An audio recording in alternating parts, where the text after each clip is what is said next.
Bom, nós vamos agora a Curitiba com o nosso companheiro Julian Yared, que está aqui. Julian, qual é a operação que você está acompanhando hoje, Julian? Boa noite, Heródoto. São 8 pessoas que foram denunciadas na Operação Hashtag pelo Ministério Público Federal, acusadas de planejar atos terroristas para a Olimpíada neste ano no Rio de Janeiro. São apenas 8 denunciados porque a Polícia Federal não concluiu as investigações, portanto, no total são 15 acusados. Eles, inclusive, além de acusados de planejar atos terroristas, alguns são acusados de induzir crianças e adolescentes a praticar atos criminosos e também por associação criminosa. O Ministério Público Federal também pediu a prisão preventiva dos 8 denunciados hoje no âmbito da Operação Hashtag, porque eles apresentam risco à sociedade. Se condenados, eles podem pegar uma pena máxima de até 30 anos de prisão. Portanto, agora resta apenas a decisão da Justiça, se vai aceitar ou não a denúncia. A partir daí, eles passam a responder como réus da Operação Hashtag. Heródoto. Graças. Olha, por falar em Ministério Público, ontem você viu aqui a entrevista, não foi bem uma entrevista, foi uma declaração do presidente Lula que ele fez, nós transmitimos aqui. No dia anterior, nós transmitimos também, aí sim, uma entrevista coletiva que teve perguntas e respostas dos promotores e procuradores do Ministério Público lá de Curitiba, que está na Operação Lava Jato. Houve muita controvérsia, por isso nós convidamos o doutor Teodoro Balducci, que é membro da Comissão Política e Criminal da OAB São Paulo, e ele gentilmente está aqui conosco. Teodoro, boa noite, obrigado pela gentileza, bem-vindo. Boa noite, Geraldo. Obrigado. Teodoro, choveu crítica em cima do Ministério Público lá de Curitiba. Sem dúvida, Heraldo. Foram muitas críticas pela atitude do Ministério Público Federal de trazer, enfim, fazer uma entrevista e expor ali a denúncia que tinha acabado de ser feita contra o presidente Lula. Eu acho que sim. Eu acho que o Ministério Público Federal não poderia jamais ter feito aquilo daquela forma, né? Foi apresentada uma narrativa com muitas adjetivações, quando a função do Ministério Público Federal certamente não é essa. O que os procuradores da República podem, eventualmente, fazer com muito comedimento, quando vão fazer uma entrevista ou vão dar uma entrevista, informando a opinião pública, porque é função do Ministério Público, sim, dar a informação, nós temos o princípio da transparência. Ou prestar contas do que estão fazendo, da sociedade, do que estão fazendo, sem dúvida nenhuma. Mas isso não significa transformar aquela pessoa que é denunciada ou que é acusada, enfim, num objeto de escárnio público, porque isso, além de ser uma condenação antecipada, gera e pode gerar algum tipo de pressão em cima do julgador. Além de criar, um dano à imagem do ex-presidente que não condiz com o respeito que se deve no Estado democrático. O fato deles terem feito aquela entrevista, né, que teve repercussão no país inteiro, porque a mídia toda estava lá, assim como estava também na sede do PT quando o presidente Lula falou. Eles cometeram algum crime? Não vejo o cometimento de algum crime. Não? Não vejo. Sem dúvida nenhuma, como eu falei, os procuradores da República não poderiam, na minha visão, terem feito uma apresentação com tantas adjetivações. Eles fizeram uma apresentação de juízo de valor, é isso? Muito juízo de valor. Juízo de valor. Quando a denúncia tem que expor fatos concretos que vão ser depois avaliados pela Justiça. A própria denúncia tem uma narrativa bastante adjetivada, o que não seria adequado. Agora, fazer isso também numa entrevista me parece desnecessário, não vejo razão nenhuma para o Ministério Público Federal fazer isso.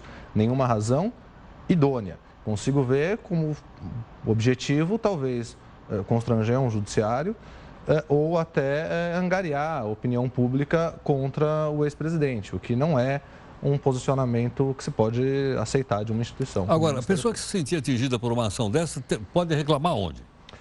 Eu suponho até que os advogados do Lula devem estar reclamando. Sim, pelo que eu li na imprensa, já os advogados do ex-presidente já fizeram uma reclamação, um pedido de explicações no Conselho Nacional do Ministério Público por violação à resolução número 39 que diz justamente as diretrizes para que os procuradores da República deem entrevistas. Quando deem entrevistas, essas entrevistas têm que ser sempre muito técnicas, muito objetivas e sem juízo de valor, Agora, sem uma condenação antecipada, que me parece que foi exatamente o que ocorreu. Agora, Teodoro, eu me lembro também do Ministério Público de São Paulo, também deu uma entrevista coletiva, você lembra ou não? Sem dúvida. Também deu um bafafá danado, lembra ou não? Dúvida. Aí depois é que o processo acabou sendo mandado lá pela juíza lá para... Porque pediram a prisão do Lula, você lembra ou não? Sem dúvida. Já houve um pedido de prisão. Que não foi deferido. Não foi deferido. E isso foi remetido para Curitiba. Mas também entendo que o Ministério Público de São Paulo não deveria ter feito aquela entrevista. Mas aquela entrevista ainda foi menos espetacular, vamos dizer assim, foi menos espetaculosa, né? Essa entrevista realmente em Curitiba me parece que saiu um pouco do que deveria ser o ideal em termos de entrevista por meio dos procuradores.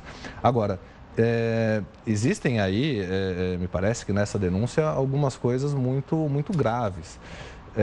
E foi falado lá nessa entrevista que seria o Lula seria o comandante máximo da propinocracia, circunstância, aliás, que não é nem objeto da denúncia, o que é mais grave ainda, né? A denúncia imputa a ele se não me engano, 3 atos de corrupção ativa e 3 atos de lavagem de dinheiro, sendo que a entrevista toda foi como se ele fosse o comandante máximo de um esquema de corrupção, sendo que esse esquema de corrupção, do qual ele seria comandante máximo, quer dizer, essa posição nessa organização criminosa, está sob investigação no Supremo. Quer dizer, os procuradores da República não poderiam dar essa antecipação porque eles mesmos não têm esses elementos, senão isso não estaria ainda sob Agora, qual é a sequência processual? Eles fizeram uma denúncia, provavelmente deve estar pronta essa denúncia para entregar lá para o juiz, não é isso? Sem dúvida, essa denúncia já foi apresentada. Foi apresentada. Isso. Agora, qual é a sequência processual? O juiz Sérgio Moro vai fazer uma análise dessa denúncia tá. E ele pode rejeitar essa denúncia de plano ou receber a denúncia e aí abrir, citar, o presidente Lula vai ser citado, e ele terá 10 dias para responder à acusação. Depois de respondida a acusação, ele pode apresentar quaisquer elementos que interessem a sua defesa nesse momento, arrolar testemunhas, haverá toda a instrução processual, depois alegações finais da acusação, alegações finais da defesa e aí sentença. Mas perceba, muito se disse de que não haveria provas. O próprio teve aí uma declaração que saiu na imprensa num primeiro momento, no sentido de que aquela frase que foi colocada entre aspas, né? Não temos prova, mas temos convicção. Essa frase não foi dita. Não foi dita, é verdade. Mas o que foi dito foi o seguinte, um dos procuradores da República, se não me engano foi o Deltan Dallagnol, disse, nós temos convicção, o que está correto, se ele não tiver convicção, ele não pode fazer a denúncia, sem dúvida nenhuma. O procurador e o promotor de justiça, enfim, qualquer acusador público tem que ter convicção quando vai fazer a denúncia. Mas o que gerou toda a polêmica é que teve uma segunda frase, dita num segundo momento, que não me engano foi do procurador Henrique Pozzobon, se não me engano, e ele disse o seguinte, se tratando de crime de lavagem de dinheiro, que é um crime, e aí digo eu, que é um crime que visa justamente a ocultação de um patrimônio para lhe dar aparência de ilicitude, nós não temos a prova cabal, nós não temos a prova no papel de que ele seja o proprietário do imóvel, né? Enfim. Agora, o que ele está dizendo com isso, me parece que isso é mais grave do que aquela frase que foi veiculada na internet. O que ele está dizendo é que o crime de lavagem de dinheiro, é uma tese que está sendo levantada, o crime de lavagem de dinheiro, justamente por buscar a ocultação de um patrimônio, é o crime perfeito. Quer dizer, a prova do crime é justamente não ter prova. O que, sem dúvida nenhuma, é um absurdo. Teodoro, vamos continuar a nossa conversa. Fica um instante mais conosco aqui, claro. A gente vai falar no portal. O nosso convidado é o advogado, Dr. Teodoro Balducci, membro da Comissão Política Criminal da OAB de São Paulo. Teodoro, voltando então um pouco mais ainda para a gente entender a ação dos procuradores. Eu posso entender que o Ministério Público, acabamos de falar do Procurador-Geral da República, eles funcionariam como uma espécie de um ombudsman da sociedade? Não. O Ministério Público Federal e o Ministério Público Estadual, enfim, o Ministério Público como um todo, funcionam, na verdade, como defensores dos interesses da sociedade.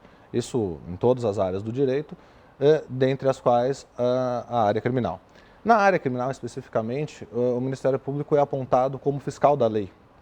Ou seja, ele está lá tanto para fazer a denúncia quando percebe a ocorrência de um crime, quanto para, ao longo do processo, buscar a regularidade dos atos processuais, que os atos processuais sejam praticados de acordo com a legislação, inclusive pedindo a absolvição se convencer da inexistência de provas. Ou até, enfim, pedindo a nulidade de algum ato processual praticado em desacordo com a legislação. Por isso, acaba sendo, me parece, contraditória até essas propostas de 10 medidas contra a corrupção, que acabam sendo um verdadeiro ataque à nossa Constituição Federal. Agora, ele diz, bom, nós formamos convicção de que o presidente é culpado, né? É assim que funciona? Você tem que formar a convicção, o juiz tem que formar a convicção quando ele vai julgar alguém? Tanto o Ministério Público tem que formar a convicção antes de fazer a denúncia, e se ele não formar a convicção, ele não vai denunciar, sem dúvida nenhuma, e se vem a ordem do procurador, porque o procurador tem essa convicção, enfim, e ele não quiser denunciar, o procurador vai chamar o procurador-geral vai chamar algum procurador que tenha convicção para fazer isso.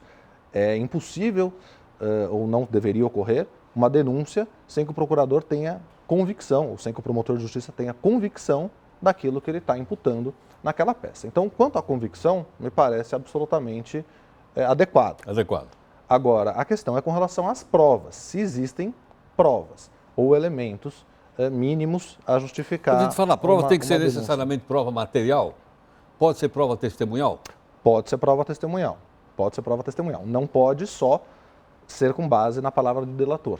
Sim. A palavra do delator não é suficiente para a condenação. O que tem ocorrido, no entanto, e aí com muita gravidade, especialmente no âmbito da Operação Lava Jato, é que se está condenando, isso tem acontecido, com base na palavra do delator, supostamente amparado em outras provas. Acontece que essas outras provas não são provas. Elas são um dado concreto que pode ser interpretado. Mas aí não dá para a gente derrubar na segunda instância?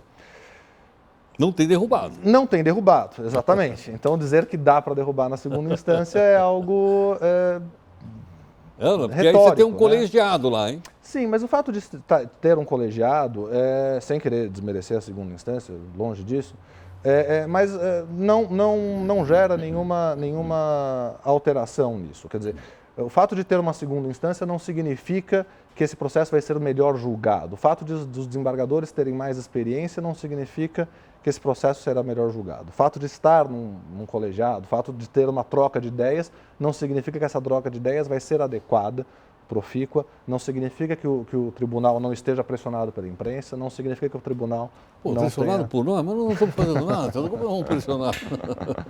Muito obrigado, viu? Prazer em conhecê-lo. Obrigado pela presença. Muito obrigado.